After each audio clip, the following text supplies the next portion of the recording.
Lockdown में aviation industry को back foot पर ला दिया है। लॉकडाउन की वजह से पैसेंजरों पर पूरी तरह से निर्भर इस इंडस्ट्री के सभी ऑपरेशन ठप हो गए हैं। बिरसा मुंडा एयरपोर्ट के निदेशक विनोद शर्मा ने बताया कि 14 दिनों में 2 कार्गो विमान और 4 चार्टर्ड विमान ही यहां से ऑपरेट हुए हैं। पैसेंजर घर में हैं। रांची से रोजाना air India, Go Air, air Vistara, Indigo, air airlines, air Asia की 30 उड़ानें ऑपरेट होती थीं। रोज 5-6 हजार पैसेंजर यहां से दूसरे शहरों में जाते थे और इतने ही यात्री रांची आते थे। अब 14 दिनों से वीरानी छाई हुई है। एयरपोर्ट खुला है, 2-3 स्टाफ आ रहे हैं, शेष घरों पर हैं।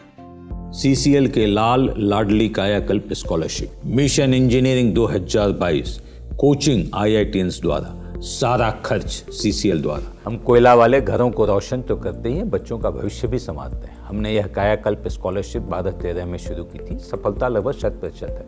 बच्चे अप्लाई करें, कम से कम इंजीनियर अवश्य बने और एक अच्छा इंसान बने। विस्तृत जानकारी के लिए चेक करें हमारा website www.cclkelalandladli.in। Live Jharkhand breaking की अपील। कोरोना वायरस के संक्रमण से बचने के लिए घरों में रहें और सुरक्षित रहें। हम भी आपसे यही आग्रह करते हैं कि लॉकडाउन के दौरान घरों में रहें और सुरक्षित रहें। खुद का ख्याल रखें और दूसरों का भी ख्याल रखें।